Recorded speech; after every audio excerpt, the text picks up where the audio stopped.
விக்கி, என்னாச்சு? ஏன் நிறுத்த சொல்ற? நிறுத்த சொன்னா நிச்சயதார்த்தம் நடக்க கூடாதுன்னு அர்த்தம். புரியுதா? தட்டை மாத்தாதீங்க, நிறுத்துங்க. இந்த பையனுக்கு என்ன தட்ட மாத்தும் போது நிறுத்த சொல்லிட்டு இருக்கான்? ஏன் மாப்பிள்ள இப்படி சொல்லிட்டு இருக்கீங்க? விருப்பப்பட்டு தானே இப்ப தட்ட மாத்துறோம். ஏன் இப்படி சொல்றீங்க? இல்ல நான் தப்பா எதுவும் பேசுறேன், நான் சரியா தான் பேசிட்டு இருக்கேன். நான் இப்படி பேசுறேன் எதுவும் நினைச்சுக்காதீங்க. என்ன நிச்சயதார்த்தங்கிறது என்ன? இப்ப கல்யாணம் பண்ணிக்க போறேன்னா ஒருத்தர் வீட்டுல ஒப்புக்கொண்டு அதுக்கப்புறம் வந்து தட்டை மாத்தி நிச்சயதார்த்தம் பண்ணிக்கிறவாங்க. கல்யாணத்தை உறுதி செய்யறதுக்காண்டி நிச்சயதார்த்தம் பண்ணுவாங்க. அதுவுமே மனசுக்கு பிடிச்சதா செய்யணும். ஆனா இங்க ஒரு மனசுக்கு மட்டும் பிடிச்சிருந்து என்ன பிரயோஜனம்? இன்னொரு மனசுக்கு பிடிச்சிருந்தா தான் நிச்சயதார்த்தமே பண்ண முடியும். அதுதான் உண்மையான நிச்சயதார்த்தமே. ஐயோ, எனக்கு ஒண்ணுமே புரியல. விக்கி, நீ என்ன பேசிட்டு இருக்க? இது என்ன பேச வேண்டிய நேரமா இல்ல பேச வேண்டிய இடமா? யாருக்கு பிடிக்கல பிடிக்காம நிச்சயதார்த்தம் வரைக்கும் வந்திருக்கு. யாருக்கு பிடிக்கல சொல்லு பார்க்கலாம். ஓ, உங்களுக்கு யாருன்னு தெரியணும் அவ்வளவுதானே? இதோ என் பக்கத்துல நின்னுட்டு இருக்காளே, அவளுக்கு தான். அப்பல நீங்க என்ன பேசிட்டு இருக்கீங்க? எனக்கு ஒன்னும் புரியல. என் மகளுக்கு விருப்பம் இல்லையா? இல்ல தெரியாமத கேக்குறேன். என் மகன் விருப்பம் இல்லாம தான் இப்ப நிச்சயம் மேடம் வரைக்கும் வந்திருக்கா. எனக்கு ஒண்ணுமே புரியல. நீங்க என்ன சொல்றீங்க? சொல்றத தெளிவா சொல்லுங்க. இருங்க மாமா, நான் உங்களுக்கு தெளிவா புரிய வைக்கிறேன். நீங்க இருக்கவங்க எல்லாருமே இப்ப கேட்டுக்கோங்க. நான் எதுக்காக இந்த நிச்சயதார்த்தத்தை இப்ப நிறுத்துறேன், இது நிறுத்தலைன்னா என்ன பிரச்சனை ஆகும் அப்படிங்கறத நான் பின்னாடி சொல்றேன். ஓகேவா? ஆனா நான் நிச்சயதார்த்தத்துக்கு நிறுத்துறதுக்கான முதன்மையான காரணம் இந்த டைரி தான். இந்த டைரி நான் கொடுக்குறேன், ஒவ்வொருத்தரும் படிச்சு பாருங்க. அப்புறம் நிச்சயதார்த்தத்தை நான் நிறுத்துறது சரியா தப்பான்னு நீங்களே புரிஞ்சுப்பீங்க. இந்த டைரி, நேத்து நம்ம கிட்ட மது ஒரு டைரி பத்தி கேட்டுட்டு இருந்தாலே அண்ணன். ஐயோ, எனக்கு ஒண்ணுமே புரியல. என்ன இவன் எதுக்கு நிச்சயதார்த்தம் நிறுத்துறான், டைரிங்கிறான்? ஐயோ, ஒண்ணுமே புரியல. என்னதான் நடக்குதுங்க? நீங்க எல்லாம் படிக்கிறதுக்கு முன்னாடி இந்த டைரி எப்படி என்கிட்ட வந்துச்சு, இதுல அப்படி என்னதான் இருக்கு அப்படிங்கறத வந்து உங்களுக்கு நான் தெரிவிக்கணும் இல்லையா? கண்டிப்பா தெரிவிக்கிறேன்.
ஆனா ஒண்ணு அத்தை மாமா, உங்க பொண்ணை நினைச்சா எனக்கு அவ்வளவு பெருமையா இருக்கு. ஏன்னா இந்த உலகத்துல பொண்ணுங்க எப்படி எப்படியோ இருக்கிறாங்க, பெத்தவங்க எப்படியா போனா என்ன அப்படியா நினைச்சிருக்காங்க. ஆனா உங்க பொண்ணோட மனசு எப்படி தெரியுமா? உங்களுக்காகவே வாழ்றா. நீங்க என்ன சொல்றீங்களோ அதைத்தான் அவ செய்யறா. இந்த நிமிஷம் வரைக்கும் அவ மனசுக்குள்ள அந்த பையன் மேல காதல் இருந்திருக்கு. காதலை வச்சுக்கிட்டு என் கூட வந்து மனமேட நின்றுட்டு இருக்கா. அவளுக்கு சத்தியமா சொல்றது நிச்சயதார்த்தத்தை விருப்பமே கிடையாது. அவளை எவ்வளவு காயப்படுத்தணுமோ அவ்வளவு காயப்படுத்தி இவ்வளவு காயப்பட்டுக்கிட்டு இந்த நிமிஷம் வரைக்கும் எவ்வளவு வேதனை அனுபவிக்கிறா தெரியுமா? 6 வருஷமா ஒருத்தனை மனசுக்குள்ள நினைச்சுக்கிட்டு அவங்கிட்ட அந்த காதல சொல்ல முடியாம, அவங்கிட்ட பேசவும் முடியாம, பார்க்கவும் முடியாம, மனசாலே 2 பேரும் வாழ்க்கையை வாழ்ந்திருக்காங்க. கரெக்டா இவ சொன்ன டைம் வந்து அவகிட்ட அவ காதல சொல்லும் போது அவ இல்லேன்னு சொல்லிட்டா. அவ மனசுக்குள்ள வச்சிருந்த காதல அப்படியே மறைச்சிட்டா, இல்லேன்னே சொல்லிட்டா. காரணம் நீங்க அந்த சமயத்துல என்ன இவனுக்கு கல்யாணம் பண்ணி வைக்கணும் நீங்க பேசுனதுனால அந்த ஒரு பேச்சை நம்பிக்கிட்டே அவனை வேணான்னு சொல்லி அவனை அவாய்ட் பண்ணி ரொம்ப பாடாப்படுத்தி அவனுக்கு ஒழுங்குபடுத்தி இருக்கா. இந்த நிமிஷம் வரைக்கும் அவன் ரொம்ப பாவம். அவ்வளவுதான் சொல்லுவது. டைரியை படிச்ச உடனே கண்ணு இருந்து கண்ணீர் அவ்வளவு தாரியா வந்துருச்சு. நானும் மதுவை லவ் பண்ணதா இல்லைன்னு சொல்லல. ஆனா மதுவோட காதல் தான் இங்க உண்மையான காதல்.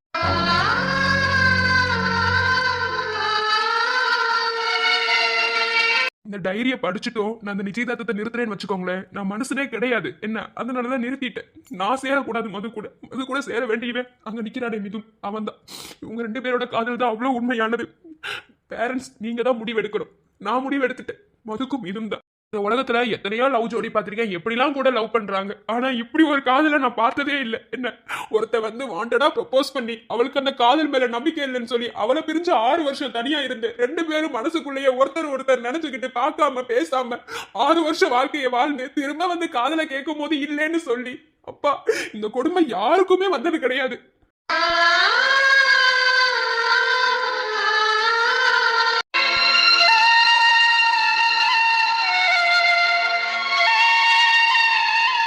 நிக்கிறானே மிதுன், அவனோட காதல் ஒன்னும் லேசப்பட்ட காதல் இல்லைங்க. என்ன பெத்தவங்களை பிரிஞ்சு கூட பிறந்தவங்களை பிரிஞ்சு 6 வருஷம் ஒரு பையனால எவ்வளவு நாள் தனியா இருக்க முடியும் சொல்லுங்க பார்க்கலாம். ஆனா அவன் லவ் பண்ண பொண்ணுக்காக 6 வருஷம் போய் இருந்துட்டு வந்திருக்கான். அவன் தாங்க உண்மையான லவ்வர். இதுக்கு மேலே அவங்க 2 பேர்த்தையும் பிரிச்சு வச்சா இதை விட கொடுமை வேற எதுவுமே கிடையாது. அதனாலதான் நிச்சயதார்த்தத்தை நிறுத்துறேன். அப்புறம் இன்னொரு முக்கியமான விஷயம், இதுதான் இந்த இடத்துல மெயினா சொல்லணும்னு நான் நினைக்கிறேன். சொல்ல போற இன்னொரு விஷயத்தை பத்தி என்கிட்ட பேசினவங்க எதையும் சொல்ல வேணாம் தான் சொன்னாங்க.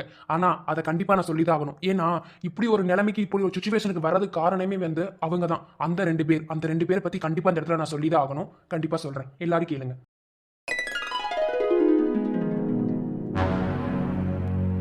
அக்கா மச்சான், என்ன எல்லாரும் இங்க என்னை பக்கம் வந்திருக்கீங்க? நான் எப்படி இங்க இருக்கேன்னு உங்களுக்கு தெரியும்? உன்னை தேடி உன் வீட்டுக்கு தான் போனோம். நீ தான் வெளியே வந்திருக்கேன்னு சொல்லி சொன்னாங்க. சரி அப்படியே வந்தோம். நீ எனக்குள்ள இருக்கிறத பார்த்தோமா, அதான் வந்தோம். உங்ககிட்ட ஒரு விஷயம் பேசணும்ப்பா. என்கிட்ட என்னக்கா பேசணும்? அது ஒரு முக்கியமான விஷயம் தான் பேச வந்திருக்கோம். பொறுமையா இருந்து கேட்கலாமே. சொல்லுங்கக்கா. தம்பி, உன்னை பார்த்தா என் தம்பி மாதிரியே இருக்கு. ஆனா உன்கிட்ட எப்படி இதை சொல்றதுன்னு தெரியல. நீ இது எப்படி எடுத்துக்குவேன்னு எனக்கு தெரியல. ஆனா சொல்லலைனாலும் தப்பா போயிடும்.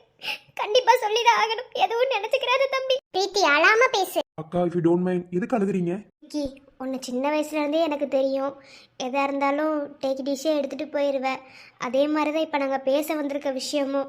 இது இப்போ பேசலைன்னா நாளைக்கு எல்லாமே தலைகீழ போயிடும். அதனால தான் இப்போவே நாங்கள் பேச வந்திருக்கோம். என்னடா இவங்க இப்படி பேசுகிறாங்களே கடைசி நிமிஷத்தில் வந்து அப்படின்னு எதுவும் நினச்சிக்காத. மாமா, நீங்க எல்லாம் என்ன பேசுறீங்க, என்ன சொல்ல வரீங்க? எனக்கு ஒண்ணுமே புரியல. அக்கா அழுகுறாங்க, ஒண்ணுமே புரியல மாமா, என்ன சொல்றீங்க? அது ஒன்றும் இல்லை தம்பி. நாளைக்கு பிரசாந்தோட தங்கச்சி கூட நிச்சயதார்த்தம் ஆக போகுது.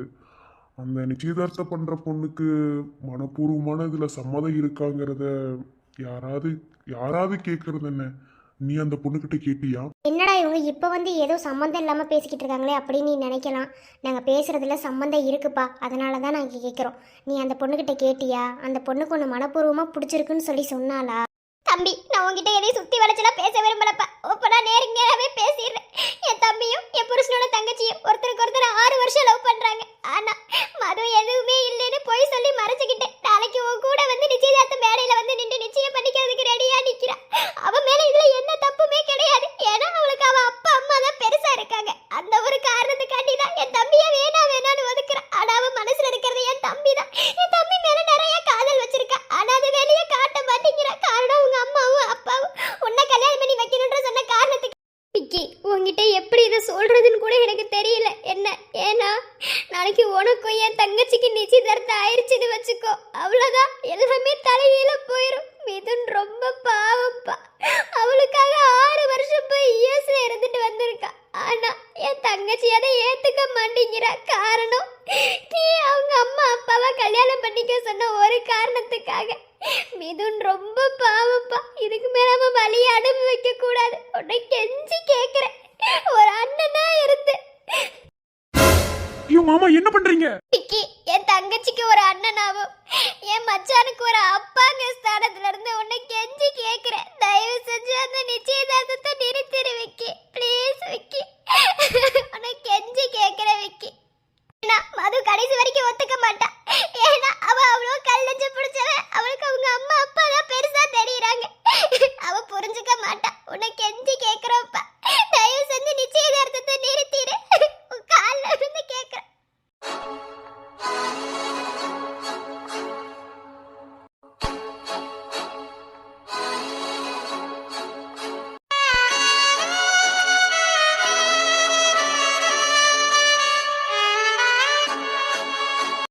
தங்கச்சி படுற வேதனைன்னு எனக்கு தான் விக்கி தெரியும். ஒவ்வொரு நாள் அவ படுற வேதனையும் கூடவே இருந்து பார்த்தவன்னா. இதுக்கு மேல அவளுக்கு அந்த வேதனை வேணாம். உன்னை கெஞ்சி கேக்குற விக்கி, தயவு செஞ்சு இந்த நிச்சயதார்த்தத்தை மட்டும் நிறுத்திடு விக்கி. நீ நினைச்சா மட்டும்தான் நிறுத்த முடியும். என் தங்கச்சி மனசை மாத்த முடியும், வேற யாருனாலையும் அது முடியாது. புரிஞ்சுக்கோ விக்கி. இதுக்கு மேல எப்படி கேக்குறதுன்னு தெரியல விக்கி. ஐயோ, 2 பேரும் முதல்ல எந்திரிங்க. என்ன மாமா இப்படி எல்லாம் பண்ணி என்ன எதுக்கு இவ்வளவு கஷ்டப்படுத்துறீங்க? நான் உங்களோட எவ்வளவு சின்ன பையன், ஏன் கால்ல போய் விழுகிறீங்க? நீங்க இதெல்லாம் சொல்றதுக்கு முன்னாடி எனக்கு தெரியும் மாமா. தெரியுமா? என்னப்பா சொல்ற? எப்படி தெரியும் உனக்கு? சமீபத்துல மதுவோட டைரி எனக்கு கிடைச்சது. அந்த டைரியில தான் மதுவோட வாழ்க்கை என்னன்னு எனக்கு புரிஞ்சுதுக்கா. அதை பார்த்த உடனேயும் அன்னைக்கே முடிவு பண்ணிட்டேன், மது என் கூட சேரக்கூடாது, இதன் கூட தான் சேரணும்னு. நீங்க என்கிட்ட இப்ப வந்து பேசுறேன்னாலும் கண்டிப்பா நாளைக்கு நிச்சயதார்த்தத்தை நானே நிறுத்தியிருப்பேன். ஆனா உங்களை நினைச்ச எனக்கு ரொம்ப பெருமையா இருக்கு. ஒரு தங்கச்சிக்காக அண்ணன் வந்து என் கால்ல ரொம்ப பெரிய விஷயம் பண்ணிட்டீங்க. அந்த டைரிய படிச்ச உடனேதான் உண்மையான காதல் தான் என்னன்னு எனக்கு புரிஞ்சதுக்கா. அந்த இடத்துல என் காதல் செத்துருச்சு. மதுவோட காதல் தான் ரொம்ப பெரிய விஷயமா இருக்கு. 6 வருஷம் ஒரு பொண்ணு நான் லவ் பண்ண பையனை பிரிஞ்சு ஐயோ நரக வேதனைக்கா. ஆனா அந்த காதலை யாருக்கிட்டயுமே சொல்லாம அந்த பையனையும் வேதனைப்படுத்திக்கிட்டு ஐயோ ரொம்ப பெரிய விஷயம்க்கா. நான் அப்பயே முடிவு பண்ணிட்டேன், எப்போதுமே உண்மையான காதல் தான் ஜெயிக்கணும். அதனால மிதுனும் மதுவும் தான் சேரணும். இது யாருனாலையும் மாற்ற முடியாது. நீ எதை நினைச்சு கவலைப்படாதீங்க. நாளைக்கு எப்படி மது வாயில இருந்து மிதுனை லவ் பண்றான்னு சொல்ல வைக்கிறேன் மட்டும் தம்பி, உன்னை நினைச்சு நான் பெருமைப்படுறதா இல்ல கவலைப்படுறதான்னு தெரியல தம்பி. அந்த அளவுக்கு உயர்ந்து நிக்கிறப்ப தம்பி, எந்த ஒரு பையனும் இப்படி ஒரு விஷயத்தை பார்த்துட்டு சத்தியமா என்னால் நம்பவே முடியல தம்பி. வாழ்க்கைங்கிறது நம்ம நினைச்சு பார்க்க முடியாத, நம்ம நம்ப முடியாத சில விஷயங்கள் நடக்கிறப்பதான் சுவாரஸ்யமா இருக்கும். அதேதான் என் வாழ்க்கையிலே நடந்திருக்கு. என் காதல் என்னக்கா பெருசு, மதுவோட காதல் தான் பெருசு. அந்த பையன்கிட்ட அதை சொல்லாமலே மனசுக்குள்ளே புடுங்கி சாகுறாக்கா. அது எவ்வளவு பெரிய கொடுமை தெரியுமா? ஒருத்தரை மனசார நினைச்சு அவங்க கிட்ட அதை சொல்லவும் முடியாம அவங்கள பாக்குற நேரம் பூரா அழுதுகிட்டே தான் இருந்திருக்கா. அதையும் தெளிவா அதுல எழுதியிருக்காக்கா. அது தைரியம் படிக்க என்னையே அறியாமலே எனக்கு அழுக வந்துருச்சு. அவ்வளோ இருக்குக்கா அந்த டைரியில. அவ எழுதின அந்த டைரி வச்சு ஒரு படமே எடுக்கலாம். அந்த அளவுக்கு அவளோட ஃபீலிங்ஸ் அதுல இருக்குக்கா. அப்ப எனக்கு புரிஞ்சிருச்சு, மது காதல் மிதுன் கூட தான் சேரணும். பிக்கி, என்ன அக்காவா நினைச்சுக்கோயா. ரொம்ப நன்றியா. எப்படியாவது நாளைக்கு நிச்சயதார்த்தத்தை மட்டும் நிறுத்திடு. அது மட்டும் எங்களுக்கு போதும். அதுக்கப்புறம் நாங்க பாத்துக்கிறோம். உன்னோட மனசையும் வேதனைப்படுத்திட்டோமே, மன்னிச்சிருப்பா. எங்களுக்கு வேற வழி தெரியல. உண்மையான காதல் தான் சேரணும்னு நினைக்கிறோம். அதனாலதான் இப்படி ஒரு முடிவு பண்ணிட்டோம். மன்னிச்சிருப்பா. ஐயோ மாமா, மன்னிப்பெல்லாம் கேட்காதீங்க. இதுல மன்னிப்பு கேட்கறதுக்குலாம் ஒண்ணுமே கிடையாது. நீங்க சொன்ன மாதிரி உண்மையான காதல் தான் சேரணும். நீங்க எதை நினைச்சு கவலைப்படாதீங்க. கண்டிப்பா நாளைக்கு மது வாயில இருந்தே மிதுனை தான் லவ் பண்றா அப்படிங்கறத நான் சொல்ல வைக்கிறேன்.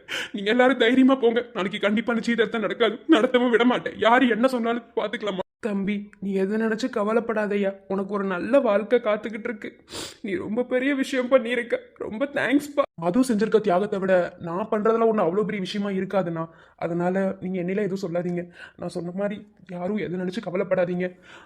தம்பி, அப்புறம் இன்னொரு முக்கியமான விஷயம், இங்க நடந்ததை எதையும் நீ அங்க வந்து சொல்லிடாத. நீ சொன்ன மாதிரி அந்த டைரி வச்சு நீ எதா இருந்தாலும் பாருப்பா. இங்க நடந்ததை நீ ஏதாவது அங்க சொன்னீன்னா அது கொஞ்சம் எல்லாத்துக்கும் சங்கடமா இருக்கும். இல்லைண்ணா, நான் சொல்லலை.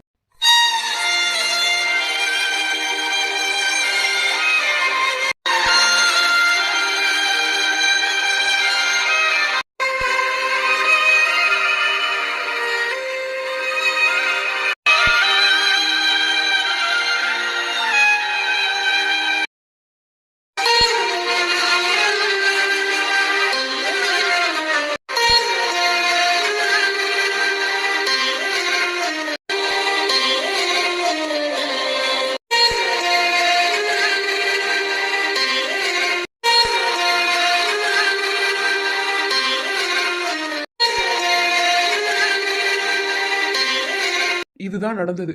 நான் நிஜமா சொல்றேன், இந்த உலகத்திலேயே இப்படி ஒரு அண்ணனும் அண்ணியும் நான் பார்த்ததே இல்லை. அப்படி ஒரு உயர்ந்த இடத்துல அவங்க போயிட்டாங்க. அவ்வளோ சந்தோஷமா இருக்கு. இனி எல்லாருக்குமே புரிஞ்சிருக்கும்னு நினைக்கிறேன்.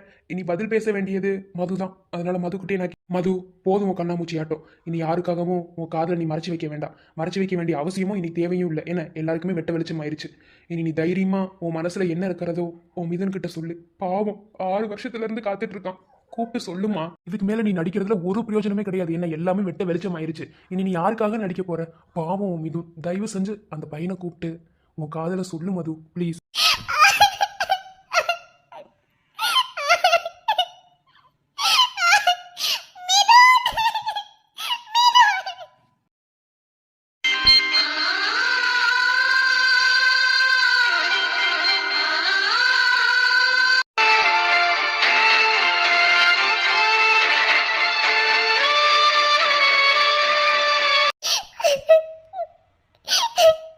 சாரிடா, சாரி மிதுன், என்ன மன்னிச்சிருடா. மிதுன், I love you டா Mithun, I love you so much. Mithun, நான் உன்னை தான்டா லவ் பண்றேன், உன்னை மட்டும் தான் லவ் பண்றேன். ஏன் மிதுன், நீ எனக்கானவ. I love you டா.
எனக்காக நிறையவே அழுதுட்டேன்.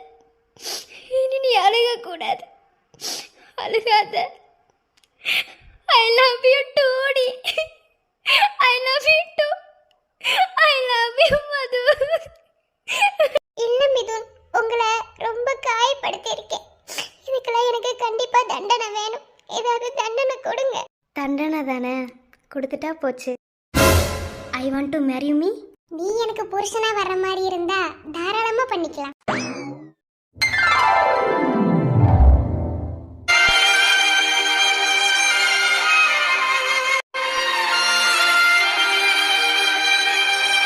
சொல்லிட்டு அப்படியே நிக்கிறீங்க. ரிங்க மாத்துறது. சீ, போங்க மிதுன், நீங்க ரொம்ப மோசம். நிறுத்துங்க. நீ என்ன நடந்துட்டு இருக்க? என்ன மன்னிச்சிருமா, எனக்கு வேற வழி தெரியல. என் பொண்ணோட வாழ்க்கை தான் எனக்கு ரொம்ப ரொம்ப முக்கியம். எனக்கு என்ன சொல்றதுன்னே தெரியல. தயவு செஞ்சு மன்னிச்சிரு. சொல்ல போனா என் பொண்ணை நினைச்சா எனக்கு பெருமையா தான் இருக்கு. இப்படி ஒரு பொண்ணுக்கு அவ ஆசைப்பட்ட வாழ்க்கையை தான் அமைச்சு கொடுக்கணும். இந்த நிச்சயதார்த்தத்தை நிறுத்திடலாம். எங்களை பார்த்தா உங்களுக்கு எப்படி தெரியுது? ஆரம்பத்துல இருந்தே இப்படியே தான் பண்றீங்க. எங்க குடும்பத்தை அசிங்கப்படுத்துறதாவே உங்க குடும்பத்துல அப்படியே வச்சுக்கிட்டே இருக்கீங்க. இல்ல என்னங்கிறேன், இப்போ நிச்சயதார்த்தம் பண்றதுக்கு மடமேட வரைக்கும் வந்து இப்ப என் பையனோட நிச்சயதார்த்தம் நிக்குது. என்ன அண்ணி பொழப்பு இதெல்லாம்? அம்மா அத்தை நீங்க எதுவும் சொல்லாதீங்க. என்ன நடந்துட்டு இருக்கோ அது சரியா தான் நடந்துட்டு இருக்கு. புரியுதா? நீங்க நினைச்சாலும் மாத்த முடியாது, நான் நினைச்சாலும் மாத்த முடியாது. இங்க யாருக்கும் யார் மேல தப்பு கிடையாது. இதுதான் விதி. இது யாருனாலையும் மாத்த முடியாது. இப்ப நிச்சயதார்த்தம் நின்று போச்சுன்னு யார் சொன்னது? அதெல்லாம் நிக்கல. மதுவுக்கும் இதுக்கும் இந்த இடத்துல நிச்சயதார்த்தம் நடக்கும். ஏய், பைத்திய மாதிரி பேசிட்டு இருக்காத. மேல மேல ஏறி நிச்சயதார்த்தம் நிறுத்திவிட்டு இவனுக்கு அவளுக்கு நிச்சயதார்த்தம் நடக்குமா? கடுப்பாயிருடா. மா நீங்க கடுப்பாகிறதுல அப்புறமா ஆகுங்க. சரியா? ஐயர் நல்ல நேரம் போகுதுன்னு சொன்னாரு. அதனால மிதுனுக்கும் மதுக்கும் இந்த இடத்துல நிச்சயதார்த்தம் நடக்கும். இது யார் நினைச்சாலும் தடுக்க முடியாது. நம்ம பேசுறதுல அப்புறமா பேசிக்கலாம். புரியுதா என்ன? மது மிதுன் ரெண்டு பேர் மேடை ஏறி வாங்க. மிதுன் மது பாக்குறதுக்கே ரொம்ப சந்தோஷமா இருக்கு. இந்தாங்க மிதுன், இந்த மாலை உங்களுக்கு சேர வேண்டியது. உங்களுக்கு எப்படி தேங்க்ஸ் சொல்கிறதுனே தெரியல விக்கி. ஆனால் கண்டிப்பாக உங்களுக்கு ரொம்ப பெரிய கடமைப்பட்டிருக்கேன். ரொம்ப தேங்க்ஸ். மாமா, என்ன மன்னிச்சிருங்க. அதெல்லாம் ஒண்ணு வேண்டாமா. நீ சொல்லாம இருந்தாதான் பெரிய பிரச்சனையே இங்க. சரி விடுங்க, பழசுல இதுக்கு பேசிக்கிட்டு. இந்தாங்க மிதுன், மாலையை வாங்கிக்கோங்க. Happy married life. ஓகே, ரெண்டு பேரும் ரிங்கு மாத்திக்கோங்க. என்கேஜ்மெண்ட் ஆக போகுது. வாழ்த்துக்கள். என்ன மேடம், ரிங்கு மாற்றிக்கலாமா? ம் ம், ஓகே ஓகே.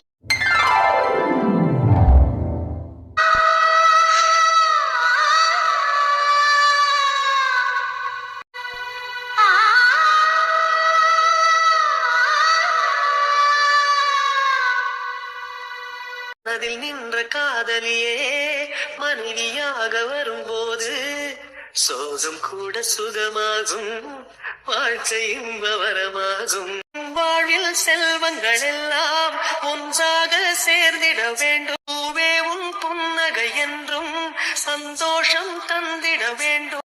ஆசை காதல் கைகளில் சேர்ந்தால் வாழ்வே சொர்க்கம் ஆகுதி.